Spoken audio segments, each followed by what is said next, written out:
পারলাম না, মাঝখানে টাচ লেগে গেল। কয়েকটা এরকম তার আছে আঁকাবাঁকা, চকচকে মেটালের তৈরি। তো এগুলো কি? এর নাম ফোকাস চ্যালেঞ্জ। আমরা কিন্তু বড়রাও এই খেলাটা খেলে খেলে একজন আরেকজনকে চ্যালেঞ্জ দিতে পারি। এই খেলাটার মূল উপকারটা আসলে কোথায়?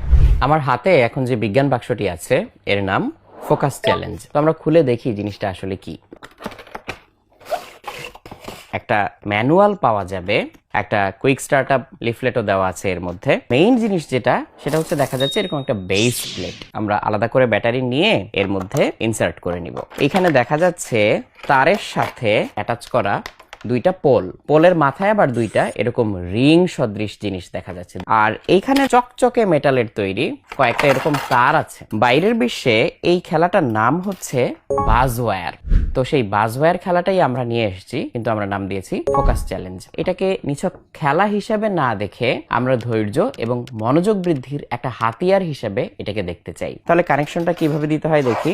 যে কোনো একটা এরকম তার নিয়ে আমি এখানে বসাবো। তবে বসানোর আগে যে রিংটা দিয়ে আমি খেলাটা খেলতে চাই সেই রিংটা চুজ করব, করে এই রিং এর ভিতর দিয়ে তারটা আমি এখানে আটকে দিব।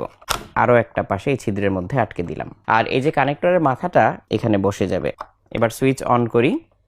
জিনিসটা অন আছে, লাল বাতিটা বন্ধ। টাচ করলেই লাল বাতি জ্বলে উঠবে, সাউন্ড বাজবে।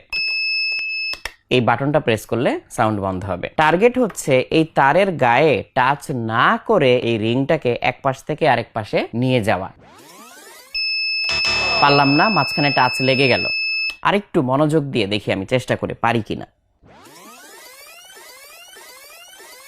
ব্যাস, আমি কিন্তু সম্পূর্ণ লুপটা টাচ না করেই পার হয়ে গিয়েছি। তাহলে এই লুপটা বরং তুলনামূলক সহজ ছিল। বক্সে আরো দুটো লুপ দেওয়া আছে, এইটা কিন্তু তার চেয়ে অনেক কঠিন। এখানে জায়গায় জায়গায় এরকম ইনসুলেটর দেওয়া। এখানে আমি চাইলে একটু রেস্ট নিতে পারি। আমি এখান থেকে শুরু করলাম। ব্যাস, পুরোটা কিন্তু আমি একবারে এখন পার হয়ে যেতে পেরেছি। লাস্ট যে লুপটা, এটা হচ্ছে সবচেয়ে ভয়ঙ্কর, কারণ এটার মধ্যে একটা লুপ আছে। তো এই লুপটা কিভাবে পার করা যেতে পারে, এটা কিন্তু বেশ চিন্তা ভাবনার বিষয়। এই খেলাটার মূল উপকারটা আসলে কোথায়? বর্তমানে সোশ্যাল মিডিয়ার যুগে একটা জিনিসে আমরা খুব বেশিক্ষণ কিন্তু মনোযোগ ধরে রাখতে পারি না। কোনো একটা কিছু স্ক্রল করতে গেলে 8 সেকেন্ডের বেশি আমাদের মনোযোগ দিতে হয়, আমরা কিন্তু সেটাতে মনোযোগ ধরে রাখতে পারি না, স্ক্রল করে চলে যাই বেশিরভাগ ক্ষেত্রে। তাহলে উপায়টা কি? উপায়টা হচ্ছে ধৈর্য এবং মনোযোগ বৃদ্ধির জন্য নিয়মিত অনুশীলন। তারই একটা টুল হিসেবে